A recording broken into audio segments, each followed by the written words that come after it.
Hello, welcome back. આવી ગયા છો? યસ. જાગૃત અવાજમાં તમારું સ્વાગત છે બેટા. Most welcome. હવે આપણે એક્સરસાઇઝ નંબર 2.2 જોવાની છે. એમાં આપણે અહીંયા આગળ શું કરવાનું છે? દરેક પોલિનોમિયલ લેવાનો છે, એના ઝીરોઝ ફાઇન્ડ કરવાના છે. ઝીરોઝ ફાઇન્ડ કરી અને એના ઝીરોઝ અને એના કોએફિશિયન્ટ વચ્ચેનો રિલેશનશિપ જે છે ફાઇન્ડ કરવાનો છે. Let's try to find out. અમુક તમને હોમવર્કમાં બી આપીશ. ચલો, પહેલું શું છે? પહેલું પોલિનોમિયલ છે પી ઓફ એક્સ બરાબર આપણને આપેલું છે x square minus 2x minus 8. બરાબર છે. આગળના લેક્ચર જોવાના બાકી હોય તો આપણે પ્લેલિસ્ટ બનાવ્યું છે બેટા. એ પ્લેલિસ્ટની લિંક નીચે અવેલેબલ છે અને તમારે અમારી સાથે વોટ્સએપ ગ્રુપમાં જોડાવવું હોય તો નીચે લિંક છે, એની પર ક્લિક કરી તમે અમને મેસેજ કરી શકો છો. ઓકે, પેલા એબીસી ફાઇન્ડ કરી નાખીએ. ચલો, એ શું છે? A1 છે. બી શું છે? -2 છે. અને સી શું છે? -8 છે. જુઓ, એબીસી મને મળી જાય છે. તો હવે હું માઇનસ બી બાય એ કરી નાખું. માઇનસ બી બાય એ તો -2/1 એટલે કે +2 આવશે. અને સી બાય એ ફાઇન્ડ કરી નાખું તો -8/1 એટલે કે -8. ચલો, મને એ બી બાય માઇનસ બી બાય અને સી બાય મળી ગયું. હવે હું ઝીરોઝ ફાઇન્ડ કરવાનું ટ્રાય કરીશ. હવે જ્યારે હું ઝીરોઝ ફાઇન્ડ કરવાનું ટ્રાય કરું છું તો મારે અહીંયા આગળ x square -2x -8 is equal to 0 compare કરવું પડશે. 8ના એવા પાર્ટ પાડો જેનું સબસ્ટ્રેક્શન 2 આવે. જુઓ, કેમ કે એ માઇનસ છે તો 8માં એવી પેર શોધો કે જેનો સબસ્ટ્રેક્શન 2 આવે. 4 2 8 અને 4 - 2 2 થાય. તો જો અહીંયા આગળ શું કરીશ? એક્સ સ્ક્વેર -4x + 2x -8 બરાબર 0 થશે. હવે આ બંનેમાંથી બેટા કોમન કાઢવાનું છે. x કોમન કાઢો તો x - 4 થાય, +2 કોમન કાઢો બેટા, x - 4 થાય ઇઝ ઇક્વલ ટુ 0. આમાંથી આખામાંથી x - 4 કોમન નીકળશે બેટા, તો અંદર બચ્યું x + 2 બરાબર 0. એનો મતલબ શું થયો બેટા? x બરાબર 4 અથવા તો x બરાબર -2. કેમ કે આના બરાબર 0 લઈએ આપણને x બરાબર 4 મળે, આના બરાબર 0 લઈએ તો આપણને x બરાબર -2 મળે. તો x બરાબર -2. હવે આલ્ફા પ્લસ બીટા કરો બેટા, તો 4 + -2 આન્સર આવશે +2. આલ્ફા ઇન્ટુ બીટા કરો તો 4 × -2 -8. જુઓ, -b બાય એ શું આવ્યું હતું? -b બાય એ +2 આવ્યું છે અને આલ્ફા પ્લસ બીટા પણ +2 આવ્યું છે. મતલબ કે આપણે વેરીફાઈ કરી નાખ્યું કે -b બાય એ બરાબર આલ્ફા પ્લસ બીટા થાય છે. બરાબર છે. એવી જ રીતે આલ્ફા ઇન્ટુ બીટા -8 આવ્યું અને સી બાય એ પણ -8 આવ્યું. મતલબ કે આલ્ફા ઇન્ટુ બીટા બરાબર સી બાય એ થાય છે. આપણે અહીંયા આગળ વેરિફિકેશન કરી નાખ્યું અને પહેલો આપણો એક્ઝામ્પલ જે છે બેટા અહીંયા આગળ કમ્પ્લીટ થયો. રાઈટ. હવે બીજો જુઓ, 4s². અહીંયા એસ ના ફોર્મમાં આપ્યું છે. એવું જરૂરી નથી કે પોલિનોમિયલ દર વખતે એક્સ ના ફોર્મમાં જ હોય. પોલિનોમિયલ એસ ના ફોર્મમાં પણ હોઈ શકે, યુ ના ફોર્મમાં પણ હોઈ શકે, ટી ના ફોર્મમાં પણ હોઈ શકે, ગમે તે ફોર્મમાં હોઈ શકે. આપણે જનરલી એક્સ ના ફોર્મમાં હોય છે પણ ગમે તે ફોર્મમાં હોઈ શકે. હવે જો બીજો પોલિનોમિયલ છે એ એસ ના ફોર્મમાં છે તો એને પી ઓફ એસ લખી નાખીશ. એક્સ ના ફોર્મમાં હોય તો પી ઓફ એક્સ લખાય, એસ ના ફોર્મમાં હોય તો બેટા પી ઓફ એસ લખાય. પી ઓફ એસ બરાબર 4s² - 4s + 1. ઠીક છે બેટા, ચલો ડન છે. હવે આમાં એ બી સી પેલા શોધી કાઢીએ બેટા. એ બી સી, ચલો તમે જોશો તો અહીંયા તમે જોશો એ બરાબર 4 છે બેટા, બી બરાબર -4 છે અને સી બરાબર 1 છે. તો એ -b બાય એ શોધો તો તમે -4 -4/4 -1 પણ આગળ માઇનસ છે એટલે કે +1. -b બાય એની વેલ્યુ +1 આવી છે. સી બાય એ તમે શોધી કાઢો તો 1/4. સી બાય એ 1/4. ઠીક છે બેટા. હવે આપણે શોધીએ એના ઝીરોઝ. ચલો, ઝીરો શોધવું હોય તો મારે શું કરવાનું? 4s² - 4s + 1 બરાબર 0 કરવાનું. એટલે કે જે પોલિનોમિયલ છે એને મેં કમ્પેર કર્યો 0 જોડે. હવે મેં જ્યારે 0 જોડે કમ્પેર કર્યો બેટા તો હવે અહીંયા 1 છે ને અહીંયા 4 છે તો 4 × 1 4. તો 4 ના એવા પાર્ટ પાડો કે જેનું એડિશન 4 આવે. કેમ? તો અહીંયા પ્લસ છે એટલે. તો 2 2 ઝા 4. રાઈટ. તો તમે જોશો અહીંયા આગળ તો 4s² અહીંયા -2s + 1 ઇઝ ઇક્વલ ટુ 0. આ તમને પાર્ટ પાડતા આવડી જાય એટલે તમને 0 શોધતા આવડી જાય ઇઝીલી. બરાબર છે. હવે આમાંથી કોમન કાઢો ને આમાંથી કોમન કાઢો. ચલો, પહેલામાંથી કોમન શું નીકળશે? 2s કોમન નીકળે તો અંદર શું બચે બેટા? 2s - 1. અહીંયા -1 કોમન નીકળે શું બચશે? 2s - 1 બરાબર 0. એટલે અહીંયા આગળ 2s - 1, અહીંયા પણ 2s - 1 બરાબર 0. તમે જોશો તો 2s - 1 બરાબર 0 સેમ ટુ સેમ આવે છે. કશું વાંધો નહીં, ગભરાવાની જરૂર નથી, આવી શકે એવું. તો 2s બરાબર 1 તો s બરાબર 1/2. આ બે જાય નીચે તો અહીંયા આગળ સેમ ટુ સેમ 2s બરાબર 1 તો s બરાબર 1/2. આ 2 જાય નીચે નીચે તો s બરાબર 1/2 અને 1/2 એટલે બે આલ્ફા અને બીટા બે સરખા જ આવ્યા છે. તો આલ્ફા બરાબર 1/2 લઈ લો, બીટા બરાબર 1/2 લઈ લો. તો alpha dot beta, alpha plus beta કરો તો 1/2 પ્લસ 1/2 શું થાય બેટા? 1/2 પ્લસ 1/2 1 થાય. અને માઇનસ બી બાય એ પણ 1 આવ્યું છે, મતલબ કે આલ્ફા પ્લસ બીટા બરાબર માઇનસ બી બાય એ થયું. Very good. અને આલ્ફા ઇન્ટુ બીટા શોધો બેટા. આલ્ફા ઇન્ટુ બીટા તો 1/2 ઇન્ટુ 1/2 તો શું થાય? 1/4. આલ્ફા ઇન્ટુ બીટા 1/4 થયું. સી બાય એ તમે જુઓ બેટા, તો સી બાય એ પણ 1/4 છે, મતલબ કે આલ્ફા ઇન્ટુ બીટા બરાબર સી બાય એ છે. એ પણ આપણે વેરીફાઈ થઈ ગયું. મતલબ કે આપણે ઝીરોઝ શોધી કાઢ્યા. ઝીરોઝ શોધ્યા પછી ઝીરોઝ અને એના કોએફિશિયન્ટ વચ્ચેનો રિલેશનશિપ પણ આપણે વેરીફાઈ કર્યો. તો આપણને ખબર પડી ગઈ. બહુ સિમ્પલ છે, જરાય ગભરાવાની જરૂર છે નહીં. ઠીક છે. તો ત્રીજા નંબરનો એક્ઝામ્પલ આપણે જોઈએ અને એ ચેક કરીએ કે કેવી રીતે આવે છે. બહુ સિમ્પલ જ, એકદમ પપલું, આવડી જાય એવું. 6x નો સ્ક્વેર. જો હંમેશા આપણે x નો જે પાવર છે ડિસેન્ડિંગ ઓર્ડરમાં રાખવાનો, તો પેલું 7x પાછળ છે આપણે વચ્ચે લઈ દઈશું. હંમેશા મેક્સિમમ પાવર પહેલા આવે, એનથી ઓછો પાવર પછી આવે, સૌથી ઓછો પાવર લાસ્ટમાં આવે. x ના પાવરની વાત કરી રહ્યો છું. તો અહીંયા સ્ક્વેર છે, બરોબર છે. તમે જોશો અહીંયા આગળ ક્યાં ગયું ભાઈ, ક્યાં ગયું ભાઈ, ક્યાં ગયું ભાઈ, ક્યાં ગયું ભાઈ? ઉભા રહેજો હો, મળી જશે હમણાં જ. ઓકે, ગાયબ થઈ ગયું. બોલો, કશો વાંધો નહીં, થાય એવું જિંદગીમાં. પાછું આપણે ઇન્વાઇટ કરી દઈએ એટલે ટેન્શન લેવાની જરૂર નથી. આવું તો જિંદગીમાં થયા કરે. લાઈફ માત્ર ભૂલને પાત્ર, બરાબર. તો તમે જો પાછું આવી ગયું છે. ઓકે, ચલો ઠીક છે. જો 6x સ્ક્વેર -3 -7x, તો 7x ને આગળ લઈ દો, પણ માઇનસ છે ભૂલવાનું નહીં. તો માઇનસ છે ભૂલવાનું નહીં. તો શું આવશે મારો પોલિનોમિયલ? મારો પોલિનોમિયલ કંઈક આવું બનશે બેટા. 6x સ્ક્વેર, આ જે -7x છે ને આગળ લઈ દો, -3 ની આગળ. તો -7x ને -3 ને પાછળ લઈ ગયા. બરાબર, ચાલે, કરી શકાય એવું. ઓકે, તો આ આપણે કરી નાખ્યું છે. હવે આમાંથી આપણે a b c બેટા શોધી કાઢીએ. ચલો, તો a બરાબર બેટા શું થશે? 6 થશે. b બરાબર શું થશે બેટા? -7 થશે.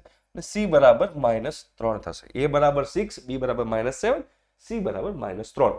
તો પહેલા -b બાય a શોધી કાઢો. ચલો, તો -b -7 છે, a 6 છે, માઇનસ માઇનસ પ્લસ થાય, 7/6 થશે. આલ્ફા અને c બાય a શોધી કાઢો. ચલો, અને પછી આપણે 0 શોધશું. પછી આપણે શું શોધશું બેટા? ઝીરોસ. ચલો, c બાય a શોધી કાઢો. c બાય a, c -3 છે અને a 6 છે, તો -1/2 તમારો આન્સર આવી ગયો. ઠીક છે બેટા. હવે આપણે શોધશું ઝીરોસ. તો ઝીરોસ માટે આપણે આ પોલિનોમિયલને કમ્પેર કરશું ઝીરો જોડે. એના માટે હું યલો કલર યુઝ કરીશ. તો બેટા 6x નો સ્ક્વેર -7x -3. હવે 6 3 જા 18, તો 18 ના એવા પાર્ટ પાડો. એક તો 18 into 1, 9 2 જા 18, 6 3 જા 18. આ ત્રણ પેર બને. બટ અહીંયા માઇનસ છે, તો એવી પેર શોધો કે જેનું સબસ્ટ્રેક્શન 7 થાય. તો 18 - 1 7 ના ચાલે, 6 - 3 ના ચાલે, 9 - 2 7. મતલબ કે મારે આ પેર લેવાની. કેમ સબસ્ટ્રેક્શન 7 લેવાનું? અહીંયા માઇનસ છે એટલે. અહીંયા -7 છે, તો મતલબ જે મોટો નંબર હોય, જે મોટો ડિજિટ હોય એને માઇનસ આપી દો, પ્લસ અને નાના ડિજિટને પ્લસ આપી દો. તો -9 + 2. જો -9 + 2 શું થાય? -7. જે -7 અહીંયા આગળ છે, બરાબર છે. તો હવે આપણે આગળ સિમ્પ્લિફાય કરવાનું. 6x સ્ક્વેર -9x + 2x -3 બરાબર 0. તમે જોશો અહીંયાથી કોમન શું નીકળશે બેટા? અહીંથી કોમન નીકળશે 3x, તો અંદર શું બચશે? 2x - 3. અહીંયા +1 કોમન નીકળે, અહીંયા બચે 2x - 3 બરાબર 0. મતલબ શું થયું? જો 3x, આમાંથી શું કોમન નીકળશે બેટા? 2x - 3. તો બેટા 2x - 3 કોમન કાઢું તો અહીંયા શું બચે? 3x + 1. તો 3x + 1 બરાબર 0. મતલબ કે 2x - 3 બરાબર 0 અથવા તો ઓર 3x + 1 બરાબર 0. તો -3 પેલી બચાય તો બેટા +3 થાય. તો 2x બરાબર +3 થયું બેટા. તો x બરાબર 3/2 થયું. ઓકે, તમે જોશો અહીંયા આગળ તો 3x બરાબર -1 થયું બેટા. તો x બરાબર -1/3 થયું. ચલો, એકને આલ્ફા કહી દો, એકને બીટા કહી દો. તો આલ્ફા બરાબર આપણે 3/2 લઈ લઈએ અને બીટા બરાબર -1/3 લઈએ. તો આલ્ફા પ્લસ બીટા કરો, શું થાય? 3/2 -1/3. 6 એલસીએમ લઈએ બેટા, બરાબર છે. તો આને મારે મળવું પડે 9 અને આને મારે મલ્ટીપ્લાય કરવું પડે વિથ 2. 9 - 2 એટલે કે 7/6. આલ્ફા પ્લસ બીટા 7/6 આવ્યું અને માઇનસ બી બાય એ પણ 7/6 હતું, મતલબ કે આલ્ફા પ્લસ બીટા બરાબર માઇનસ બી બાય એ છે, મેં જસ્ટિફાય કર્યું. એના સિવાય આલ્ફા ઇન્ટુ બીટા કરી નાખીએ બેટા. ચલો આલ્ફા ઇન્ટુ બીટા, તો આલ્ફા કેટલો હતો 3/2, તો 3/2 ઇન્ટુ -1/3, 3 3 કટ થઈ જાય તો -1/2 આન્સર આવે અને -1/2 આન્સર આવ્યો આલ્ફા ઇન્ટુ બીટાનો. અને સી બાય એ તમે જોવો તો એ પણ -1/2 છે, મતલબ કે આલ્ફા ઇન્ટુ બીટા બરાબર સી બાય એ છે. એ પણ આપણે જસ્ટિફાય કર્યું, વેરીફાઈ કર્યું. તો આપણે ઝીરોઝ પણ શોધી કાઢ્યા અને ઝીરોઝ અને કોએફિશિયન્ટ વચ્ચેનું રિલેશન છે એ પણ આપણે અહીંયા આગળ શોધી કાઢ્યો અને આપણને આવડી ગયો. ઠીક છે, સિમ્પલ છે. ઓકે, વેરી ગુડ છે, મને ગમ્યું. તમે લોકો આજ સુધી આવ્યા, મને ગમ્યું, હું સ્વીકારું છું, હું એક્સેપ્ટ કરું છું કે તમે લોકો બહુ સિન્સિયર છો. અને જો મજા આવતી હોય તો કમેન્ટ બોક્સમાં કમેન્ટ કરજો કે સર બહુ જ મજા આવે છે. તમે આ કમેન્ટ કરશો તો મને મજા આવશે, રાઈટ. ચલો એના પછી ચોથો ફોર્થ એક્ઝામ્પલ આપણે જોઈ લઈએ. બહુ સિમ્પલ છે, યુના ફોર્મમાં છે. યુના ફોર્મમાં હોય તો હું પી ઓફ યુ લખી નાખીશ. પી ઓફ યુ બરાબર શું લખાશે? 4u² plus 8u. જો હવે કોન્સ્ટન્ટ ટર્મ છે એની આની અંદર, તો એ 0 લઈ લેવાનું. તો અહીંયા a બરાબર શું થયું બેટા? a બરાબર થયું 4, b બરાબર શું થયું 8 અને c બરાબર શું થયું 0. ચલો માઇનસ b બાય a કરી નાખો પહેલા. તો માઇનસ b 8 છે, a 4 છે, એટલે કે -2. c બાય a કરી નાખો. c કેટલો છે? 0. તો 0 બાય a 4, તો 0 બાય 4 0 થઈ જશે. ચલો આપણે આ થઈ ગયું. હવે આપણે શોધવાના છે ઝીરોઝ. ઓકે, તો આપણે ઝીરો શોધવા માટે હું વ્હાઇટ પેન યુઝ કરીશ. તો અહીંયા આગળ હું 4u² પ્લસ 8u બરાબર 0. જો હવે અહીંયા તમારે ભાગ પાડવાની જરૂર છે જ નહીં. કેમ ભાગ પાડવાની જરૂર નથી? પાર્ટ કેમ નહીં પાડવાના? કોન્સ્ટન્ટ ટર્મ હતી જ નહીં. ax² plus bx plus c છે જ નહીં. તો તમે સિમ્પલ આમાંથી u કોમન કાઢી નાખો. જો તો તમે આન્સર આવી જશે. u કોમન કાઢી નાખો તો અહીંયા શું બચે? 4u પ્લસ 8 બરાબર 0. તો હવે આ તમે જોશો તો કાં તો u બરાબર 0 હોય કાં તો આ બરાબર 0 હોય. મતલબ કે u બરાબર 0, આ બંનેનો મલ્ટિપ્લિકેશન 0 છે ને, તમે સમજો. u અને 4u પ્લસ 8 એ બંનેનું મલ્ટિપ્લિકેશન 0 છે. તો કાં તો u બરાબર 0 હોય યા તો 4u પ્લસ 8 બરાબર 0 હોય. તો 4u બરાબર -8 થાય બેટા, તો u બરાબર -2 થાય. એટલે મતલબ શું થયો? કાં તો u બરાબર 0 હોય કાં તો u બરાબર -2 હોય. તો આપણે એક આલ્ફા બરાબર 0 લઈ લો અને બીટા બરાબર -2 લઈ લો. તો આલ્ફા પ્લસ બીટા કેટલા થશે? તો 0 -2, 0 -2 -2 અને આલ્ફા ઇન્ટુ બીટા 0 ઇન્ટુ -2 0. ચલો માઇનસ બી બાય એ -2 આવ્યો, આલ્ફા પ્લસ બીટા પણ -2 આવ્યો. મતલબ કે આલ્ફા પ્લસ બીટા અને માઇનસ બી બાય એ બંને ઇક્વલ છે. એવી જ રીતે આલ્ફા ઇન્ટુ બીટા 0 આવ્યો, સી બાય એ પણ 0 આવ્યો. મતલબ કે આલ્ફા ઇન્ટુ બીટા બરાબર સી બાય એ છે. એ પણ આપણે જસ્ટિફાય કરી, વેરીફાઈ કરી નાખીએ. આપણો એક્ઝામ્પલ પતી ગયો. ઠીક છે, ઓકે. હવે તમે એના પછીનો એક્ઝામ્પલ જુઓ તો એ ટાઈપનો બેઠો એક્ઝામ્પલ આપણે લોકોએ કરેલો છે. ક્યાં આગળ કરેલો છે? એક્ઝામ્પલની અંદર.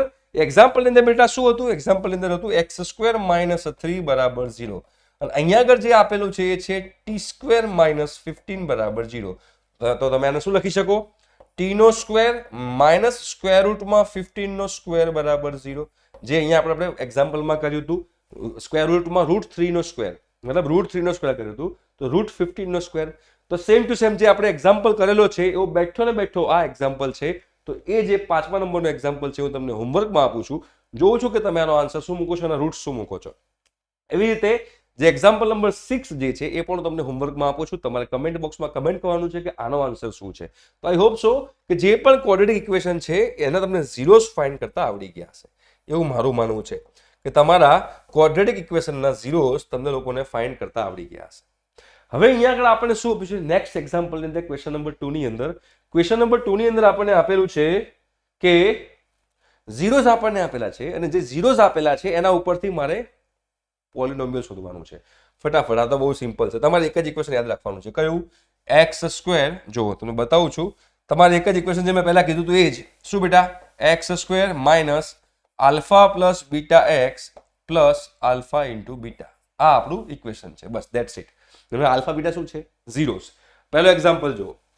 તો પહેલા એક્ઝામ્પલમાં આલ્ફા બરાબર લઈ લઈએ આપણે 1/4 અને બીટા બરાબર લઈ લઈએ આપણે -1. આ પહેલો એક્ઝામ્પલ થઈ ગયો, બરાબર. બધા આ ઇક્વેશનનો યુઝ કરવાનો છે અને એ ઇક્વેશનનો યુઝ કરીને ફટાફટ તમે આન્સર લાવી દો. તો ચલો x² minus alpha plus beta -1 છે, x plus alpha into beta. ચલો આન્સર લાવો ફટાફટ, આપણને ખબર પડે. x² માઇનસ અહીંયા 4 એલસીએમ લઈ લઈએ તો 1 - 4 x આ થશે -1/4. ચલો તો અહીંયા આગળ x સ્ક્વેર 1 - 4 -3 પણ આગળ માઇનસ છે તો +3 થઈ જશે +3/4x -1/4. આ તમારો આન્સર આવી ગયો, રાઈટ. એના પછી સેકન્ડ એક્ઝામ્પલ જુઓ, શું કીધું છે? √2 1/3.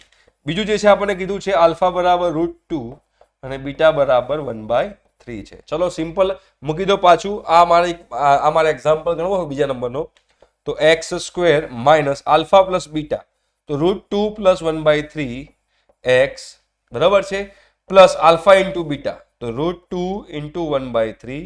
આ મારું પોલિનોમિયલ થાય. સિમ્પ્લિફિકેશન કરો તો અહીંયા x સ્ક્વેર આવ્યું, 3 એલસીએમ લો તો શું લખાય? 3√2 + 1/3 x પ્લસ √2 × 1/3 √2/3. પતી ગયું. આ મારું થઈ ગયું પોલિનોમિયલ. p ઓફ x બરાબર શું લખવાનું છે બેટા? p ઓફ x બરાબર આ આપણું પોલિનોમિયલ થાય છે. જુઓ પહેલું પતી ગયું, બીજું પતી ગયું, ત્રીજું જુઓ. ત્રીજામાં શું છે બેટા? ત્રીજામાં 0 અને 5 છે. ત્રીજામાં શું છે જુઓ, ત્રીજાની અંદર આલ્ફા બરાબર 0 લઈ લો અને બીટા બરાબર √5 લઈ લો. તો જુઓ એનો આન્સર શું આવશે? સિમ્પલ જ છે. હવે તો x square minus alpha plus beta x બરાબર છે પ્લસ આલ્ફા ઇન્ટુ બીટા. ચલો ચેક કરો તો x સ્ક્વેર 0 + √5 પ્લસ √5 ના આગળ માઇનસ છે તો -√5x. આ તો 0 જ થવાનું છે. તો આ આપણું થઈ ગયું પોલિનોમિયલ p ઓફ x બરાબર. જો એટલે 3 એક્ઝામ્પલ પતી ગયા. બધામાં આ જ મૂકવાનું છે, આ જ ઇક્વેશન. એ ઇક્વેશન મૂકો એટલે તમારો બેડો પાર થઈ જાય. જો પહેલા 3 તમે ફટાફટ પહેલા 3 મેં કરી નાખ્યા. ઠીક છે. હવે ચોથા નંબરનો એક્ઝામ્પલ જો. ચોથા નંબરનો એક્ઝામ્પલ તમે જુઓ તો એમાં આલ્ફા બરાબર 1 ને બીટા બરાબર 1 છે. ચલો બંને 0 સરખા છે તો શું કરવાનું? x square minus alpha plus beta x plus alpha into beta. તો x સ્ક્વેર 1 + 1 2 થાય તો -2x, 1 × 1 1 થાય તો +1. આ આપણું થઈ ગયું પોલિનોમિયલ. બીજામાં જો -1/4 + 1/4 છે. પાંચમા નંબરનો એક્ઝામ્પલ છે, એમાં આલ્ફા બરાબર -1/4 છે અને બીટા બરાબર +1/4 છે. તો x square minus alpha plus beta, alpha -1/4 હતો x plus alpha into beta -1/4 +1/4. તો -1/4 + 1/4 0 થઈ જાય. તો x સ્ક્વેર આ 0 થઈ જાય તો 0 × x 0 થાય એટલે આ આખું ટર્મ ગાયબ થઈ જશે. -1/4 + 1/4 -1/16. તો પાંચમા નંબરનો પોલિનોમિયલ કંઈક આવો બને છે. ક્લિયર છે. છઠ્ઠા નંબરમાં જો 4 અને 1 છે. જે છઠ્ઠો નંબર જે છે બેટા એમાં 4 અને 1 છે તો આલ્ફા બરાબર 4 લઈ લો, બીટા બરાબર 1 લઈ લો. ઠીક છે બેટા. તો હવે શું કરવાનું? x square minus alpha plus beta x plus alpha into beta. તો x સ્ક્વેર 4 + 1 5 તો -5x + 4. આ મારો પોલિનોમિયલ થઈ ગયો છઠ્ઠા નંબરનો p ઓફ x. જો તો 6 એક્ઝામ્પલ આપણે અહીંયા આગળ જોઈ લીધા. પણ તમે જુઓ આની અંદર તો ઇક્વેશન માત્ર એક જ છે, ઓનલી વન ઇક્વેશન. કયું? x square minus alpha plus beta x plus alpha into beta. બસ આના પરથી તમે બધા આન્સર લાવી શકો. તો અહીંયા આગળ એક્સરસાઇઝ 2.2 કમ્પ્લીટ થાય છે અને ચેપ્ટર 2 આપણું અહીંયા કમ્પ્લીટ થાય છે. હવે એના પછી તમારે કયું ચેપ્ટર કરવું છે કમેન્ટ બોક્સમાં કમેન્ટ કરો તો આપણે ચેપ્ટર સ્ટાર્ટ કરશું. ઠીક છે. અને મજા આવી હોય તો કમેન્ટ બોક્સમાં કમેન્ટ પણ કરજો કે સર બહુ મજા આવી. Okay, thank you so much. By.